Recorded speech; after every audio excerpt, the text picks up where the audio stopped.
Саламатсыздар, урматтуу Чалкан медиа каналынын көрөрмандары, өлкөбүздө алынган акыркы сааттагы жаңылыктар менен сиздерди тааныштырабыз. Биздин каналыбызга катталып, ой пикирлериңиздер менен бөлүшүңүздөр. Башыңан ак калпагың түшпөсүн, Садыр Жапаровдун куттуктоосу. Мамлекет башчысы Садыр Жапаров кыргызстандыктарды ак калпак жана улуттук кийимдер күнү менен куттуктаганын президенттин маалымат кызматы кабарлады. Өлкө башчы улуттун улут катары сакталып, андан ары өнүгүп, ал улуттун тили, нарк насили, тарых таржымалык жана маданияты менен түздөн-түз байланышта экенин белгилеген. Аккар көкмуз жаткан аскар тоонун элесин чагылдырган ак калпак баштаган улуттук кийимдерибиз дал ушул кыргыз маданиятынын ары көөнө, ары сыймыктуу, ары маанилүү, ары ыңгайлуу элемент экени талашсыз. Бекерден ак калпак кыргыз деп айтылбаса керек. Бүгүнкү аламдашы доорунда да ар бир кыргыз баласын ак калпаксыз элестетүү мүмкүн эмес. Ак калпак улут намыс экенин аңдаган эр азаматтар ак калпак күнүн белгилөө боюнча демилге көтөрүп, улуттун сезимин ойготсо, нарк билге калкыбыз жана аны жапатырмак колдоп, жалпы элдик майрамга айландырды деп жазылат куттуктоодо. Садыр Жапаров жазда жан, жайда ысык, күздө жел, кышта суук өткөзбөгөн ак калпак чынында эле мыкты табылга, ата бабадан калган тарыхый мурас, ошону менен бирге кийинки муундар үчүн дагы мааниси зор таберек экендигин белгилеген. Элибиз улуттук кийимдердин ичинен айрыкча ак калпакка өзгөчө маани берген. Баш кийимдин өзүнүн касиети бар деп ыйык тутуп, башка бирөөгө берген эмес, жоготкон эмес. Баш кетмейин, башыңдан ак калпагың түшпөсүн деп алкаган. Келечек бизге өз улуттук баалуулуктарыбызга каада салт, нарк наслибизге кылган мамилебизге жараша баа берерин эске алганыбызда, бабалардын улуу салтын улоо биздин бүгүнкү муундун милдети деген Жапаров. Президент эр азаматтар ак калпагын, эже карындаштар ак жоолугун, энелер ак элечегин башынан чүрбөй бийик тутуп, бийик жүрүүсүн каалаган. Урматтуу Москва шаарындагы мекендештер, Умбем клиникасы төмөнкү кызматтарды сунуштайбыз. Педиатр, гинекология, стоматология, неврология, хирургия, кардиология, лор, УЗИ жана башка. Андан тышкары массаж жана бардык лабораториялык анализдер. Толук маалымат +7 925 103 22 77. Биздин дарек Москва шаары, метро Нахимовский проспект, Сивашская 7, корпус 2. Сиздин ден соолугуңуз биздин камкордук. Каракол эл аралык аэропортунун курулуш иштери аяктап калды. Каракол эл аралык аэропортунун курулуш иштеринин 80% бүткөнүн Манас эл аралык аэропортунун маалымат кызматы кабарлады. Билдирмеге караганда, курулуш иштери менен Манас эл аралык аэропорту ачык акционердик коому башкармалыгынын төрагасы Манасбек Самиденов таанышкан.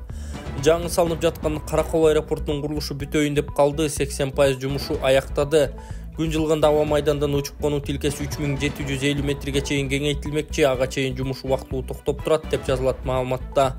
Курулуш иштери бүткөндөн кийин саатына 200-250 жүргүнчү тейлей баштайт. Объектини быйыл күзүндө пайдаланууга берүү пландалууда. УКМК менчик лабораториялар анализдердин баасын төмөндөтмөй болду. Кыргызстанда бир катар менчик лабораториялар изилдөөлөрдүн баасын 30%га чейин төмөндөтөт. Бул тууралуу УКМКнын маалымат кызматы билдирди. Ага ылайык УКМКнын карапайым эл үчүн көрсөтүлүүчү медициналык лабораториялык кызматтардын баа саясатын жөнгө салуу боюнча жүргүзүп жаткан ишинин алкагында өлкөдөгү ири менчик медициналык мекемелердин өкүлдөрү менен жолугуш өткөн. Сүйлөшүүдө Intelmet, Банецкий лабораториясы, Аквалаб, Евролаб, Гемотест, Экспресс Плюс, Медикана, Лазмед клиникасы, Human Interlab, Интермедикал жана Фарварет ири компанияларындагы лабораториялардык изилдөөлөрдүн баасын 30%га чейин төмөндөтүү макулдашылды деп жазылат маалыматта. Мындан тышкары реагент жеткирген компаниялар реагенттердин баасын 15%га чейин түшүрөөрү сүйлөшүлгөн. Юрфа ЖЧКсынын жетекчилиги текшерүү томографиясынан өткөн бааны 20%га чейин төмөндөтсө, Intelmet Банецкий лабораториясы ЖЧКсы мамлекеттик медициналык мекемелерде дарыгердин жолдомосу менен барган бейтаптарга 50%га чейин жеңилдетилген кызмат көрсөтө турган болду деп жазылат билдирүүдө. Атайын кызмат бааны жөнгө салуу боюнча мындай иштер улана турганын кошумчалады. Матраимов менен Ражабалиев шайланган округдарда мөөнөттөн мурда шайлоо өтөт. Баткен жана Кара Суу бир мандаттуу шайлоо округу боюнча Жогорку Кеңештин депутаттары мөөнөттөн мурда шайлоо дайындалды. Бул тууралуу президенттин маалымат кызматы билдирди. Буга чейин аталган аймактардан парламентке шайланган депутаттар Искендер Матраимов менен Нурлан Ражабалиев Борбордук шайлоо комитетине өз ыктыяры менен мөөнөттөн мурда ыйгарым укуктарын токтотууга арыз жазып, мандатынан ажыратылган. Садыр Жапаров кол койгон жарлыкка ылайык мөөнөтүнөн мурда шайлоо 28 апрелде өтөт. Министрлер кабинетине шайлоону өткөрүү үчүн керектүү каражат бөлүп берүү тапшырмасы берилди. Активист Мелис Аспеков 7 жылга эркинен ажыратылды. Бул тууралуу 1-май райондук сотунан кабарлашты. Белгилүү болгондой, ал массалык башаламандык уюштурууга даярдык көрүү беренеси боюнча күнөөлүү деп табылды. Соттун өкүмүнө ылайык активист жазасын күчөтүлгөн тартиптеги түзөтүү колониясында өтөйт. Мелис Аспековду алгач УКМК 2021 жылы январда кармаган. Ал блогер Улан Жураев экөө Кыргыз темир жол ишканасынын Финпол аркылуу текшертебиз, жетекчилигине каршы митинг уюштурабыз деп коркутуулар менен $250,000 пара талап кылганы айтылган. Кийин Жураев үй камагына чыгарылып, сот Аспековду 7 жылга эркинен ажыраткан. Бирок 2023 жылды 23 майында Аспековго президент ырайым берип абактан чыккан болчу. Кийин ал сентябрда массалык башаламандык уюштурууга даярдык көрүү беренеси менен кармалган. Жүрөгү сокпой калсачы, Мадумаров майып болду, бийликке коркунуч жаратпайт. Чоң саясатта алдыны көрө билип, ошого жараша таянак чыгаруу керек. Дос душманга этият кыраакылык менен мамиле кылуу маанилүү. Учурда бийликтин астында саясий, экономикалык, социалдык жана башка көйгөйлөр арбын. Ошолордун биринен учкай кеп кылып, реалдуу сунуш багыт берип коелу. Бүтүн Кыргызстан партиясынын лидери Адахам Мадумаров камалгандан кийин жүрөгүнө кардиостимулятор коюлганын, сахары бар экенин билдик. Өткөн айдын соңунда жүрөгү 4 жолу токтогонун, операция жасалышы керектигин, жагдайы оор экенин адвокат айтып чыкты. Кудай сактаптыр. Түз айтканда Мадумаровдун майып абалында түрмөдө отурганын билдик. Андыктан бийлик үчүн коркунучтуу деле эмес, кокустуктун, жамандыктын алдын алып эркиндикке чыгарып койсо деле болот. Дени карды соо адам деле камалганда ооруп, ден соолугунан ажырай баштайт. Стресстик жагдай түзүлүп, бушаймандык басат, кайгы. Ал эми жүрөгү өз алдынча иштей албаган Мадумаровдун акыбалын элестетип көрдүңөрбү? Bir gün сокпой калса токтосо, саясий кырдаалга таасир этпейби? Андыктан сергек акыл эс менен эртеңки күнгө карай терең талдоо жүргүзүлүп, оң натыйжа бере турган чечимдерге баруу керек. Албетте төбөлдөргө кулак кагыш, ашыкча баш оорунун кимге кереги бар? Мурда биз билчү эмеспиз, Мадумаровдун ден соолугу өтө начар экен. Мындай абал менен эртеңки күнү так талашып оппонент боло албаса айдан ачык көрүнүп калды деп жазган Арба Кейжи сайты. Ушул кыздын абалын көрүп, ар бир мусулман адам кайдыгер карабастан жардам берет деп ишенем. Ассаламу алейкум, урматтуу бир туугандар. Мен Эл үмүтү фондунун жетекчиси Полотбек Айдаркулов. 2024 жылга карата сколиозорус менен ооруган Малика тууралуу маалымат берем. Малика үчүн 200,000 сом каражат чогулду. Көп түкүрсө көл болот демекчи, 1,5 миллион сом чогултуп жардам кылып, ушул кичинекей кызыбыз Маликаны операцияга аман эсен Түркияга жибере алалы. Сколиозорус менен ооруп, күндө жатканда кыйналып жатканын айтып, кайрымдуу элден муктаж болгон Маликанын апасы жардам сурайт. Кененирээк видеодон көрүңүздөр. Дагы да азыр 1,5 миллиондой каражат керек болуп жатат. Ошо 1,5 миллион каражат чогулса, буюрса Малика кызыбыз да кетет. Урматтуу кыргыз элим, барыңыздарга чоң рахмат. Ушуга чейин кылып келген жакшылыктарыңыздарга, соопторуңуздарга, кайрымдуулугуңуздарга сиздердин. Ушу биздин дагы кызыбызга дагы жардамга муктаж болуп турабыз. Акча котором десеңиздер, Мбанк Полотбек А деп чыгат, Сбербанк Полотбек С деп чыгат. Да ушу 1,5 миллиондой акча керек болуп жатат. Ушу кызымдын элдин балдарындай басып, чуркап, ойношун каалайм. Ушунун кыйналганын көрүп, түнкүсүн уктай албай, бир каптал менен гана жатып уктай алат. Да ушу мектепке баргым келет, мен да балдар менен ойногум келет деп айтат.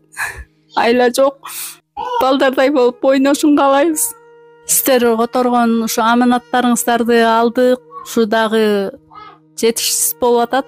Ушу кызыбыздын ойноп, элдин балдарында болуп, мектепке барып, өз алдынча окуп калышына себепчи болуңуздар. Арты дагы кыйшык, астта кыйшык өскөндүгү үчүн бул чалкасынан дагы кызым көмөрөсүнөн да жата албайт.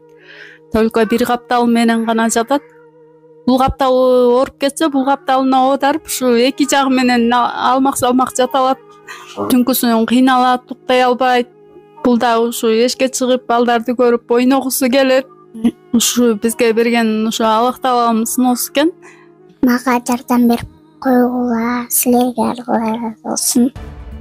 Өзгөндө 470 миллион сомго бааланган базар мамлекетке кайтарылды. Ош облусунун Өзгөн районундагы базардын 5 гектар жери мамлекетке кайтарылды. Бул тууралуу УКМКнын маалымат кызматы билдирди. Билдирмеге караганда атайын кызматтын тергөө иштеринин жыйынтыгында Өзгөн районунда иштеп жаткан базардан 5 гектар жер тилкеси жана 1000 чарчы метр аянтты ээлеген административдик имаратты ыктыярдуу түрдө мамлекетке кайтарылган. Аталган объектинин баасы 470 миллион сомду түзөт. Кара Суу районунда аял 3 баласы менен иске ууланып каза тапты. Бул тууралуу Ош облустук ички иштер башкы башкармалыгынан билдиришти. Каргашалы окуя 3 мартта болгон. Милицияга 31 жаштагы аял, анын 6 жана 3 жаштагы балдары, 7 жаштагы тууганы иске ууланып каза болгону тууралуу маалымат түшкөн. Үй бүлө башчысы Россияда эмгек миграциясында жүрөт деп айтылат маалыматта. Милиция текшерүү иштерин баштады. Жолборс Жоробеков коомдук ишмер. Президенттин бул жүрүшү көбүн шок кылды. Арба KG сайтына коомдук ишмер Жолборс Жоробеков маек куруп берген. Маегин сиздерге суруштайбыз. Жолборс аке, жаап жашырган байлыктарды ачык жаздыруу боюнча президент эмилге көтөрдү эле. Жыйынтыгы кандай болчудай? Президент Садыр Жапаров көмүскө байлыкты легалдаштырууну өзү баштап 15 февраль күнү өзүнүн 20 миллион долларын ачыкка чыгарды. Бул деген азыркы же мурдагы миллионерлерби, депутатпы же министрби президенттин жолун жолдогонго чакырганын билдирет. Эгерде июнь айына чейин байлыктарын ачыкка чыгарбаса, легалдаштырбаса, ошондо кызык башталат шекилде. Анткени биз кичинекей өлкөбүз да, кимдин куда сөөгү ата жотосу, ким кайдан кантип байыганын коомчулук беш колдой билет. Президенттин бул кадамын эл журт өтө жакшы кабыл алды. Акыр аягына чейин ачык болгону элге жакты деп ойлойм. Болбосо кыргыздар ашкана менен аракканаларда отуруп эле бардыгын билишет эмеспи? Президенттин бул жүрүшү көбүн шок кылды, бирок дагы убакыт бар. Күтө туралы деп билдирген Жолборс Жоробеков Арба KG сайтына. Assalamu alaikum туугандар. Биз жаңы турга старт бердик 4-чү турубузга. Ушул машиналарга 500 сомдон билет ала бересиздер. Алдыңкы главный оюндан тааныштырып келейинчи. Бул оюнда өзгөчө, дискалары өзүнчө эле бир башкача. Ушул машинабыз главный туугандар. Жылы 97, 2-4 объемдуу, автомат, бензин. Общем мактай турган машина, видеодон көрүңүздөр, баа бересиздер. 500 сомго билет аласыздар, ойнойсуздар, утасыздар туугандар. Экинчи машинабыз кара Nexia, биринчи оюндагыдай светти. Кара Nexia 2010 жылгы. Бул дагы таза, сонун. Экрандагы номерлерге байланышасыздар, билет алышка шашылыңыздар туугандар. Чөткү. Эки матизибиз окшошкон, экөө тең 2008. Экөө тең жашы тең, лишний свет, голубой свет. 500 сом ушул машиналарды билет алып ойноп утсаңыздар болот туугандар. Билет алыш үчүн кандай? Биз описанияга номер жазып койдук. +7925 906 2704 кылсаңыздар ушул номерде WhatsApp бар туугандар. Ушул WhatsAppка любой суроо бересиздер, жооп беребиз. Экранда көрсөтүлгөн М-банк акча саласыздар, ай жакында деп чыгат. WhatsAppка момент чек жөнөтөсүздөр. Жарым сааттан ашпасын туугандар. Билетиңиздер сразу барат. Каналга катталып бир-бирден билет алыңыздар. 4 машинадан тушкары бул оюнда 4 телефон бар туугандар. 128 памятте Samsung A15 деген телефонубуз. Samsung A15 4 телефон 128 памятте туугандар. 4 телефон 4 машина 123 миң сомдон пулубуз бар. 128 приз болот. Бул оюнда 3100 билет ойнолот туугандар. 3100 билет ойнолот. 4 машинаны 4 адам утасыздар, 4 адам телефон утасыздар туугандар. Шашылыңыздар, билет алышка шашылыңыздар туугандар. Депутат сууга чөккөн балдар боюнча маселе көтөрүп өкмөткө кайрылды. Жогорку Кеңештин депутаты Эльвира Сурабалдиева 4 мартта бюджет экономикалык жана фискалдык саясат боюнча комитеттин жыйынында сууга чөгүп кетип каза болгон балдар тууралуу маселе көтөрүп, өкмөттү тийиштүү иш алып барууга чакырды. Белгилей кетсек 2 мартта Бишкектин четиндеги Мурасордо жан конушунда 5 бала тоңуп калган көлмөдө ойноп жатып сууга түшүп кеткен. Өзгөчө Кырдаалдар министрлигинен кабарлашканда 3 баланы жергиликтүү тургундар суудан өз алдынча куткарып тез жардам кызматына өткөрүп беришти. Ал эми куткаруучулар суудан 9-11 жаштагы 2 баланын сөөгүн алып чыгышкан. Депутат окуя болгон жерге барып, андагы жашоочулардын нараачылыктарын укканын айтып, кечиктирилгис чараларды көрүү керектигин белгиледи. Орозайым Нарматова алдамчылыкка шектелип кармалган Бекзат Өмүрбековдун үстүнөн арыз жазды. Бул тууралуу Орозайым Нарматова соц тармактагы баракчасына жазды. Бекзат Өмүрбековдун үстүнөн арыз жазып кайттык, жабырлануучулар көп экен деди ал. Белгилей кетсек, Бекзат Өмүрбеков алдамчылыкка шектелип 2 айга камалды. Одоно тартип бузган 21 бажычы жумуштан бошотулду. Бажы кызматтын 21 кызматкери жумуштан бошотулду. Бул тууралуу аталган ведомстводон кабарлашты. Маалыматка караганда, президенттин коррупцияга каршы иштерди күчөтүү боюнча берген көрсөтмөсүнүн алкагында ички териштирүү жүргөн. Натыйжада одоно тартип бузгандар инспектордон жетекчиликке чейин коррупцияга элешкендер аныкталып, 21 кызматкер иштен бошотулган. Дагы 13 кызматкерге катуу тартиптик чара көрүлгөн, бирок териштирүү кайсы убакта болгону айтылган жок. Материалдар тиешелүү ыйгарым укуктуу органдарга өткөрүлүп берилди. Эске салсак, өткөн жылдын соңунда Көлбаев менен Матраимовго тиешеси бар делип 180 мамлекеттик кызматкер иштен алынган. Бишкекте 2 ТЭЦ жана бир нече от казан куруу пландалууда. Бишкекте 2 жылуулук электр борбору менен бир нече от казан куруу каралып жатканын энергетика министри Таалайбек Байгазиев брифинг учурунда билдирди. Ал былтыр жылуулук менен камсыздоо боюнча масштабтуу план каралып баштаганын айтып, жакын арада бийлик ири долбоорлорду ишке ашыруу боюнча келишимдик алакага өтө турганын белгиледи. Мында Бишкек Сельмаш от казаны реконструкцияланып, энергетикалык кубаттуулугу 100, жылуулук берүүчү кубаттуулугу 200-300 мегаваттка жеткен ТЭЦ курулат, деди Байгазиев. Энергетика министрлигинин мындан тышкары пландары: мамлекеттик ипотекалык компания уйгуруп жаткан ТЭЦ 2 аймагында газ менен жылытуучу от казандарды куруу, электр энергиясы менен жылган көп кабаттуу үйлөр үчүн өзүнчө от казандарды куруу. Шакиев баштаган депутаттар Улуу Британияга барышты. 4 мартта Кыргыз Республикасынын Жогорку кеңешинин төрагасы Нурланбек Шакиев баштаган парламенттик делегация Улуу Британия мамлекетине расмий иш сапары менен барды. Бул тууралуу Жогорку кеңештин басма сөз кызматынан кабарлашты. Иш сапардын алкагында төрага Нурланбек Шакиев жогорку деңгээлдеги бир катар жолугушууларды өткөрүп, парламенттер аралык кызматташтыкты өнүктүрүүгө багытталган маселелерди талкуулайт. Ошондой эле Кыргызстандын эгемендүүлүгүнө жана өнүгүүсүнө арналган тегерек столго катышып, Улуу Британияда жашаган мекендештер менен да жолугушат. Эскерте кетсек, төрага Нурланбек Шакиев баштаган парламенттик делегациянын курамында депутаттар Улан Примов, Жанарбек Акаев, Лейла Лурова, Элдар Сулайманов жана Жылдыз Садырбаева да бар.